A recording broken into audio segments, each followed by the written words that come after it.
LATRA wametufundisha namna ya usafiri salama na rafiki wa mazingira. Tumejifunza katika viwanja vya Mnazi Mmoja.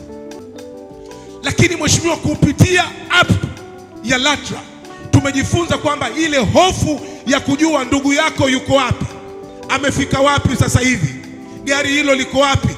Kumbe tumekwenda kwenye usafiri endelevu. Sasa hivi kila kitu unapata kwenye kiganja.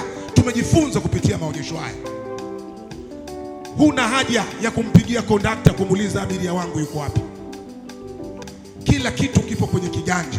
Unaangalia basi lipo, nafasi zipo, linaondoka saa ngapi, liko wapi, limefika saa ngapi. Hii ni kazi kubwa. Nikasema Mheshimiwa Waziri Mkuu, siwezi kukaa nalo hili, lazima nikufikishie na lazima tuwapongeze LATRA. Piga makofi kwa kazi kubwa kwa LATRA.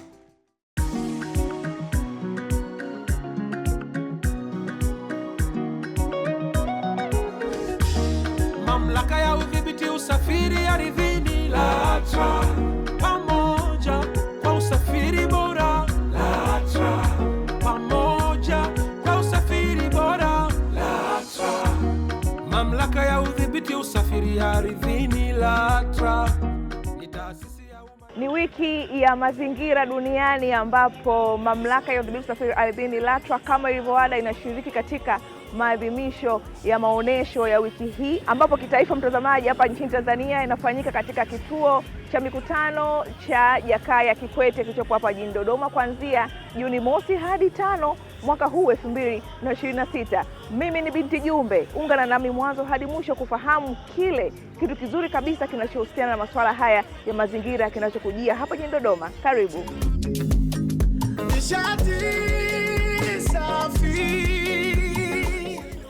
Mtazamaji, kumbuka mamlaka ya udhibiti usafiri ardhini LATRA inadhibiti sekta 3: sekta ya usafiri wa waya, usafiri wa reli pamoja na usafiri wa barabara. Mtazamaji, katika maeneo yote haya LATRA ni kinara kabisa kuhakikisha kwamba masuala haya ya mazingira yanakuwa yanatunzwa kwa hali ya juu kabisa, kwa sababu tunapotunza mazingira tunatunza kwa kizazi kilichopo, lakini kuhakikisha kwamba kizazi kijacho nacho kinanufaika na mazingira bora ambayo tunayaandaa hivi sasa. Na kuhakikisha mtazamaji, kwa mfano katika usafiri wa reli tunaona jinsi ambavyo serikali ya awamu ya 6 inaongozwa na Mheshimiwa Daktari Samia Suluhu Hassan, Rais wa Jamhuri ya Muungano wa Tanzania, jinsi ambavyo rais wetu alikuwa mdau mkubwa kabisa wa masuala ya mazingira, ambaye amehakikisha kupitia treni hii ya SGR yenyewe inatumia nishati safi ya umeme. Na vivyo hivyo mtazamaji, tukija katika upande wa barabara tumekuwa tukishuhudia kwamba kupitia mabasi haya ya mwendo kasi, mathalan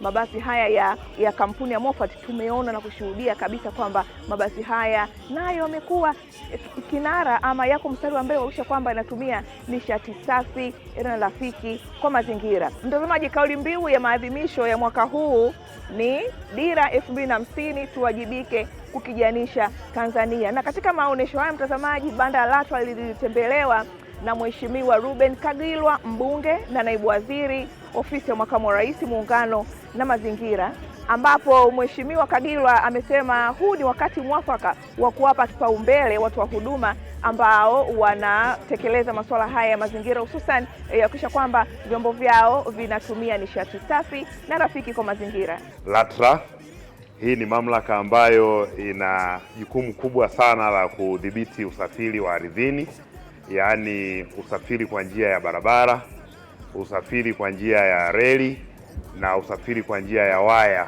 Lakini katika udhibiti huu wa usafiri ardhini, hivi vyombo tunavyovipa leseni vina uhusiano moja kwa moja na mazingira katika kuchafua mazingira. Kwa mfano, vinatumia mafuta, nishati ya mafuta ambayo inachafua mazingira. Lakini mabasi yetu pia, wale watumiaji kama abiria, maeneo ambayo wanakwenda kupata huduma za kijamii. Kwa hiyo kama mamlaka tuna wajibu kwa mujibu wa kifungu cha 6 cha sheria ya mamlaka katika kutekeleza wajibu wetu kuhakikisha kwamba tunazingatia hitaji la kuhifadhi na kulinda mazingira. Sasa katika kutekeleza jukumu hilo, sasa tunahamasisha matumizi ya nishati safi. Hili guta linachajiwa kwa shilingi 2000 tu, na likishachajiwa linaweza kwenda mpaka kilomita 100. Kwa hiyo linaokoa kwa kiasi kikubwa kiuchumi, lakini pia mazingira. Lakini pia katika namna nyingine ni kwamba tunashiriki katika programu mbalimbali zinazoandaliwa na taasisi mbalimbali ambazo zinalenga kuhifadhi mazingira kama hapa, lakini katika kupanda miti. Kwa hiyo ni shughuli ambayo ni endelevu kwa upande wetu, na tungependa sana kwamba sasa wasafirishaji karibu wote waondoke kwenye kutumia nishati ambazo sio rafiki kwa mazingira, waende katika nishati ambazo ni rafiki kwa mazingira, kwa sababu kwa upande mwingine zinaenda kupunguza gharama kwa Mtanzania. Unapotumia hizo nishati safi, angalau hata nauli kidogo inaweza ikafikiriwa baadaye. Asante sana, tunawashukuru sana LATRA na tunawapongeza kwa jitihada zote mnazofanya.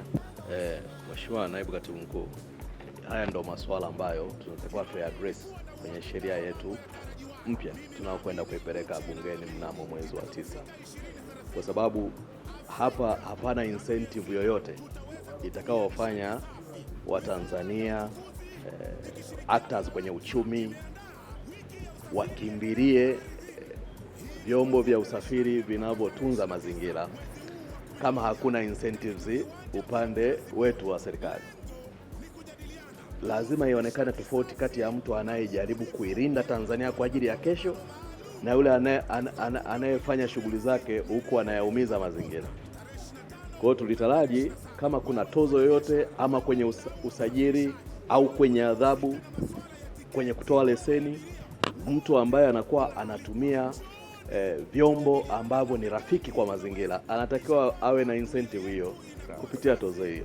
Kwa kama ninyi mmeanza kulifikiria, lakini na sisi tuendelee kulifikiria ndani ya sheria ile. Ndio maana tumesema uandishi wa sheria hii mpya ni lazima iangalie hivi vitu ili kutoa mwongozo wa jumla kwenye sekta ambazo ni wadau wa ekolojia ya mazingira. Nishati safi, nishati safi na ubunifu katika usafirishaji ndio mpango mzima. Mtazamaji, LATRA ina jukumu kubwa kabisa kisheria la kuhakikisha kwamba wadau wake wa sekta usafiri ardhini hapa nchini wanatekeleza majukumu yao huku wakizingatia masuala ya mazingira ambayo yameainishwa katika sheria, taratibu na kanuni zinazohusu mazingira. Na hapa Bwana Geoffrey Silanda, meneja uratibu usalama na mazingira kutoka LATRA, anafafanua kwa kina kuhusiana na jambo hili. Katika kutekeleza majukumu yake, LATRA inatakiwa kuhakikisha kwamba uhifadhi wa mazingira unazingatiwa. Katika wiki hii ya mazingira, LATRA imeungana na wadau wengine hapa Dodoma katika kuelezea mafanikio na changamoto ilizokuwa nazo katika utekelezaji wa majukumu yake na kutoa elimu ya jumla kwa wadau waliopo. Katika kutekeleza majukumu haya, mamlaka imeanzisha mfumo wa safari ticketing. Mfumo huu umekuwa na faida nyingi, mojawapo ikiwa ni kutunza mazingira, kwa maana tiketi za mkono zilizokuwa zikitumika hapo awali zilikuwa zinatumia karatasi, hivyo kuathiri uhifadhi na utunzaji wa mazingira. Vile vile katika kutekeleza majukumu haya, mamlaka imekuwa ikihamasisha matumizi ya mabasi ambayo yanatumia nishati ambayo inatumia gesi asilia. Katika kufanya hivyo, hivi sasa mamlaka imeshirikiana na taasisi ya DART. Yaliagizwa magari 200 kutoka kampuni ya Moffat na kuna magari 100 kwenye kampuni ya UDAT. Vile vile mamlaka imekuwa ikifanya majukumu yake kwa kushirikiana na wadau wengine. Kama mnavyoona hapa leo hii tuko na hii guta ambayo inatumia nishati safi ya umeme. Kwa kufanya hivyo, ili guta tumefahamishwa kwamba wamekuwa wakipata faida kubwa sana, kwa maana akichaji kwa shilingi 2,000 anaweza kutembea kilomita 100, ukilinganisha na nishati nyingine ambayo walikuwa wakitumia hapo awali ya petroli ambayo ilikuwa ni ghali zaidi ukilinganisha na nishati safi hii ya umeme.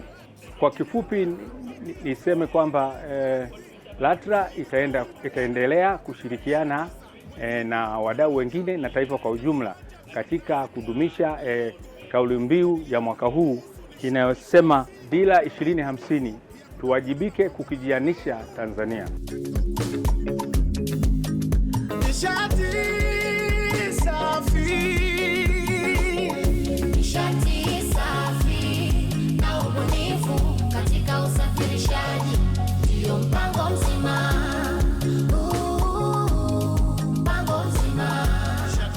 Haya mtazamaji, ni kipengele chako upendwa kabisa cha Bonga la LATRA ndicho kimewasili hivi sasa, ama ndipo kimefika, ambapo katika kipengele hiki mtazamaji inasikika sauti yako ambayo umelenga kutoa maoni yako kuhusiana na namna LATRA inavyotekeleza majukumu yake, ama namna serikali yako kupitia LATRA inavyotekeleza majukumu yake. Lengo ni zuri tu mtazamaji, ya kuweza kupata sauti yako ili uzungumze na serikali yako kupitia LATRA, ili mwisho wa siku tuweze kwa pamoja kuboresha sekta yako hii adhimu kabisa ya usafiri ardhini hapa nchini. Na leo mtazamaji, katika kipengele hiki tunaenda kufahamu masuala ya haki za abiria. Ni haki yako kupaza sauti pindi ambapo unatumia huduma za usafiri ardhini, hasa kwa leo tunazungumzia huduma za mabasi ya masafa marefu. Endapo ukutana na changamoto mbalimbali, usikae kimya ukanungunika peke yako. LATRA tupo kwa ajili yako. Hivi sasa twende tukamuone na kumsikiliza Bi Rukia Kibwana ambaye ni afisa mfawidhi LATRA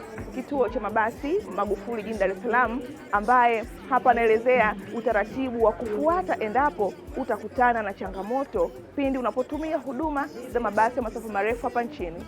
Iwapo abiria katika safari ile au katika kulingana na tiketi alokata akawa amepata malalamiko yoyote au hajaridhishwa na huduma, anao haki ya kuwasilisha malalamiko yake kwa msafirishaji kisha kwa mamlaka. Lakini inawezekana labda aidha baadhi ya malalamiko, labda abiria amepotelewa na mzigo, labda basi limemwacha, au labda hajapakizwa kwenye basi kulingana na daraja la nauli aliyotoa. Hayo ni baadhi ya malalamiko ambayo abiria anaweza kuwa nayo. Abiria huyo anayo haki ya kutoa malalamiko yake au kuwasilisha malalamiko yake. Kwanza anatakiwa kuwasilisha malalamiko kwa yule msafirishaji. Kutokea siku ambalo tatizo limetokea au lalamiko limeibuka, ana siku 7 za kuwasilisha malalamiko yake kwa msafirishaji. Mtoa huduma anazo siku 14 za kushughulikia malalamiko hayo. Abiria atakapokuwa hajaridhishwa na yale ambayo mtoa huduma ameshughulikia malalamiko yake, anazo siku 7 za kuwasilisha malalamiko yake kwetu. Na sisi kama mamlaka tukipokea malalamiko, tunaangalia, je, lalamiko hilo ni lalamiko ambalo ni halali? Je, kuna viambatisho ambavyo vimeambatishwa katika lalamiko lile, na viambatisho hivyo ni viambatisho halali? Tunaita mtoa huduma, tunaandika barua kwa ajili ya kumuita mtoa huduma ili tuweze kuwaweka pamoja na yule mlalamikaji kuweza kushughulikia lalamiko lao. Tutakaposhughulikia lalamiko lao kwa ngazi ya idara, kama tutakuwa labda lalamiko limeshindwa kufikia mwafaka, sisi kama idara tunatakiwa kuwasilisha lalamiko hilo kwa mkurugenzi mkuu, ambapo mkurugenzi mkuu atalipeleka kwa kamati ya malalamiko. Hivyo ndivyo ambavyo abiria anatakiwa kuwasilisha malalamiko yake katika mamlaka ya udhibiti wa usafiri ardhini.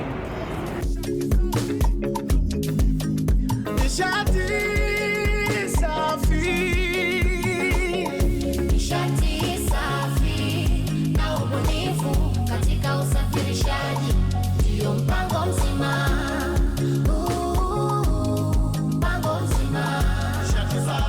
Mtazamaji, LATRA inatekeleza masuala ya uendelevu katika maeneo matatu. Eneo la kwanza ni uendelevu wa mazingira, uendelevu wa jamii, pamoja na uendelevu wa utawala bora. Na jambo hili sasa lina uhusiano gani na maonesho haya yanayoendelea hapa jijini Dodoma? Twende tukamwone na kumsikiliza Bwana Augustus Fungo ambaye ni kaimu mkuu wa kitengo cha uhusiano na mawasiliano LATRA. Mamlaka inatekeleza sera ya uendelevu wa mazingira, jamii pamoja na utawala kwa kufanya mambo kadhaa ambayo yanahusiana moja kwa moja na ule wajibu au tunasema kwa Kiingereza mandate ya mamlaka yenyewe.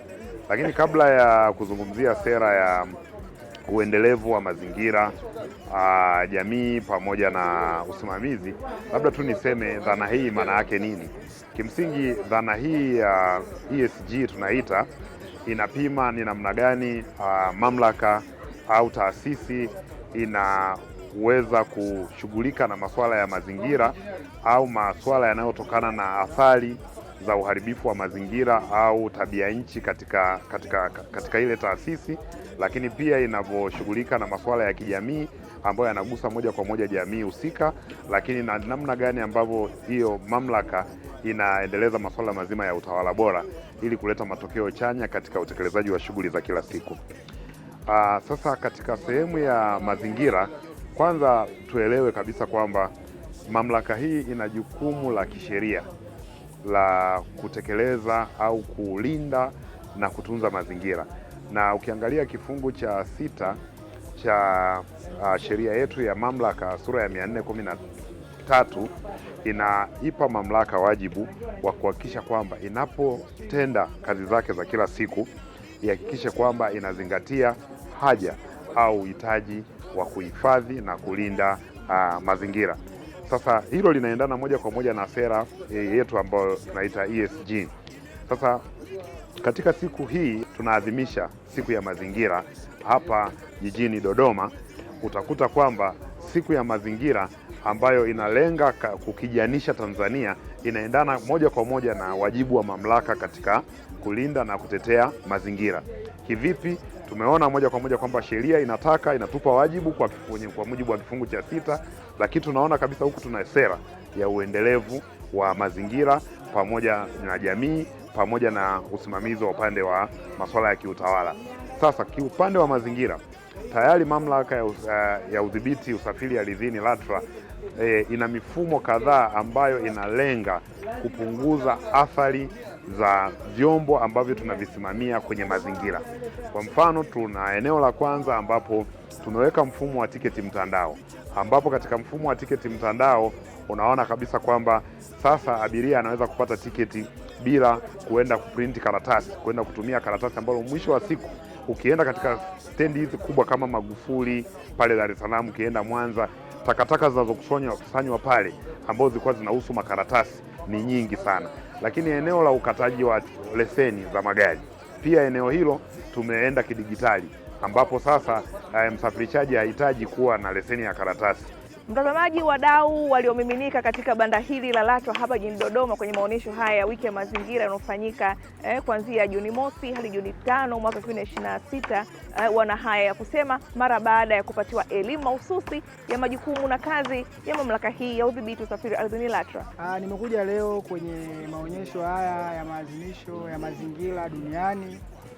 Nimekutana na watu wa LATRA. Vipo vingi ambavyo nimejifunza hapa. Cha kwanza, nimejua wajibu wangu ni upi na haki zangu ni zipi, kwamba ninapopanda gari niangalie tiketi, nauli niliyolipa ni sahihi kwa kilomita ambazo zipo kwa umbali ambao upo. Ikitokea emergency nimeachwa na gari, nipige simu LATRA, namba zao wameziweka, zipo. Kwa hiyo vipo vitu vingi ambavyo nimejifunza, miongoni mwao ni hivyo.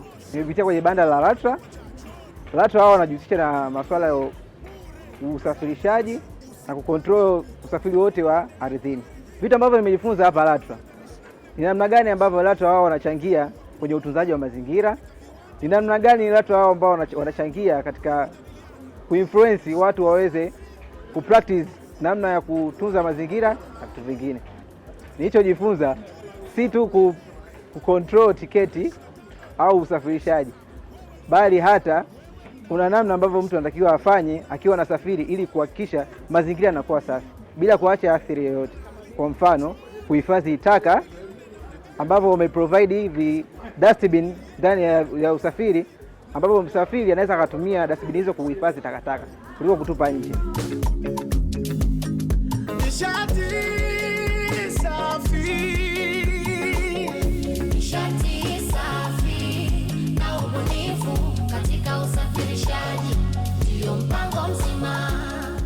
Mtazamaji, Mheshimiwa Daktari Samia Suluhu Hassan, Rais wa Jamhuri ya Muungano wa Tanzania, kila uchao anasisitiza kuwapo kwa mashirikiano kati ya serikali pamoja na taasisi binafsi. Na sasa mtazamaji, LATRA imekuwa ikitekeleza kwa vitendo, na hata katika maonyesho haya ya mazingira yanayofanyika hapa jijini Dodoma, LATRA imeungana na kampuni ya EcoGlove Resources Tanzania Limited ili kuonesha ni kwa namna gani serikali na taasisi binafsi zinaweza kushirikiana kwa pamoja na kuhakikisha kwamba gurudumu hili la sekta ya usafiri ardhini linakwenda kama inavyotakikana. Katika masuala haya ya mazingira, kampuni hii ya EcoGlove yenyewe imekuja na guta ambalo linatumia umeme kama inavyoelezwa na mhandisi Elisha Malima kutoka kampuni hiyo.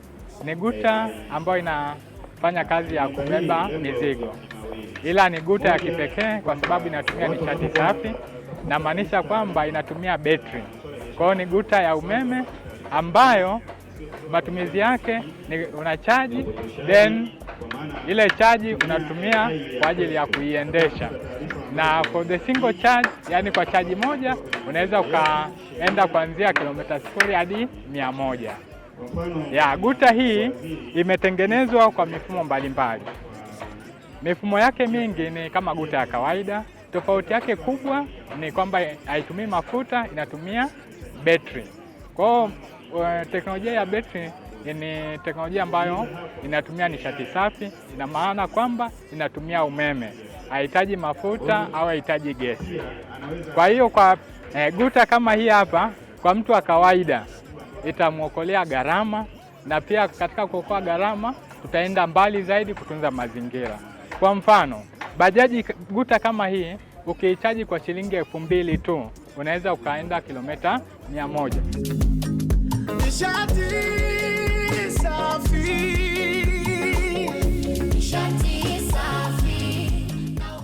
Haya mtazamaji, ule wakati wa kuvuna mapesa na kujinyakulia kitita cha shilingi 50,000 kutoka LATRA ndio huu. Kaa tayari kunyakua kitita hicho kwa kufuata vigezo na masharti kama ifuatavyo. Mosi, wapaswa kuwa umetufuatilia katika mitandao yetu ya kijamii. Pili, wapaswa kuwa umekitazama kipindi hiki katika runinga yako. Na tatu, yapaswa kuwa umejibu kwa usahihi kabisa na uwe wa kwanza kujibu katika mitandao yetu ya kijamii. Na mtazamaji, katika kipengele hiki cha swala wiki hii, swala wiki iliyopita tuliuliza swali lifuatalo. Tulisema mawakala wanaotoa leseni za LATRA wanatoa leseni hizo kwa vyombo gani? Na mshindi mtazamaji wa swali lililopita ni Bwana Baraka Robertson. Kongole nyingi sana kwako Baraka Robertson, na usiache kutazama vipindi hivi. Na ewe mtazamaji, unaweza kuendelea kutazama na kuchukua shilingi 50,000 kutoka LATRA kwa kufuata vigezo na masharti ambavyo nimevitamka hapo mwanzo, kwa kujibu swali la wiki hii linasomeka kama ifuatavyo. Tutajie ama tuambie kauli mbiu ya maadhimisho ya maonesho ya wiki ya mazingira duniani yanayofanyika jijini Dodoma kuanzia Juni mosi hadi Juni 5 mwaka 2026, lakini vile vile tutajie kiongozi mmoja aliyetembelea banda la LATRA. Nishati safi. Mtazamaji, wahenga wanasema tunza mazingira nayo ya kutunze. Hakika sote mimi nawe twapaswa kutunza mazingira haya ili kulinda kizazi kilichopo, lakini ili kuhakikisha kwamba kizazi kinachokuja nacho kinafurahia matunda haya ambayo sisi tumeyatengeneza, ambapo wao pia watakuja kuishi kwa raha mustarehe katika swala zima la mazingira. Na hivyo basi yatupaswa kuhakikisha kwamba tunapotekeleza majukumu yetu tunahakikisha tunatunza mazingira yetu ambayo yanatuzunguka. Na mtazamaji, kipindi cha wiki hii kilikuwepo hapa jijini Dodoma, ambapo tumeangazia maadhimisho ya maonesho ya wiki ya mazingira ambayo yanafanyika Juni mosi hadi 5 mwaka 2026 kwa kauli mbiu ya Dira 2050, tuwajibike kukijanisha Tanzania. Na maonesho haya mtazamaji yanafanyika katika viwanja vya ukumbi wa mikutano ya Jakaya Kikwete hapa jijini Dodoma. Na ewe mtazamaji uliopo jijini Dodoma na viunga vyake, tafadhali unakaribishwa